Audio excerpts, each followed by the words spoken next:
olduğu için onu durdurdular. O bizim tepe, karşıdaki tepe var ya. O şu an lavdır. Onu yasakladılar. Evet. Onu çekiyorlar diye. Bak o yukarıdaki ne yapıyor?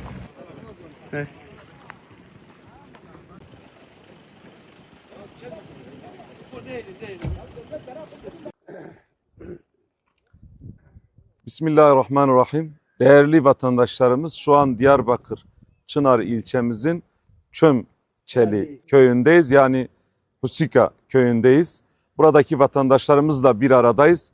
Arkamda gördüğünüz tepeyle ilgili maden çalışması ile ilgili bir çalışma olduğu söyleniyorlar ve gelip burada numune de alınmış.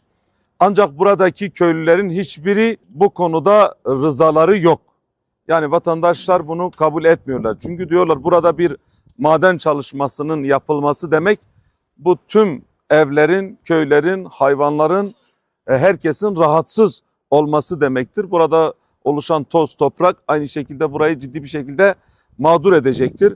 Bununla birlikte burada mezarlık da var ve bu yönüyle köylülerin burada maden çalışmasının yapılmasına dair rızası yok.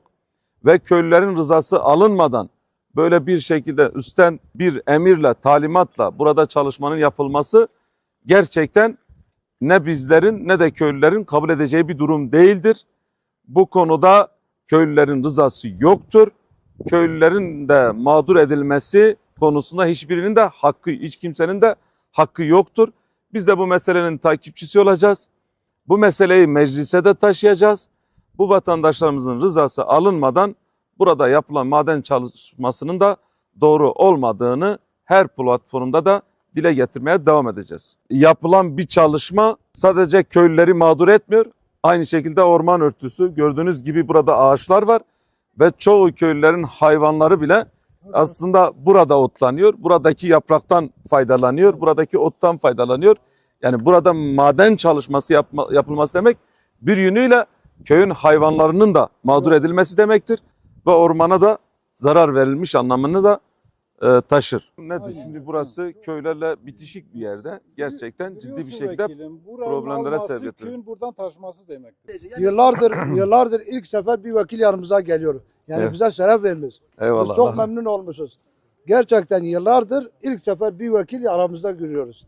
Yani o da bizim Hüdapar'ın vekilidir. Allah razı olsun. Teşekkür ederim. Çok teşekkür Evet. ediyoruz kendisine. Çok teşekkür Bu ediyoruz. sefer değil, her sefer yanınızdayız şeref Allah'ın vermiş izniyle. bize. Allah razı olsun. Çok memnun oldum. Ya seni çok sevdiler herhalde. Eyvallah, Allah razı olsun. Allah eksikliğinizi göstermesin. Eyvallah. Allah razı olsun. Eyvallah.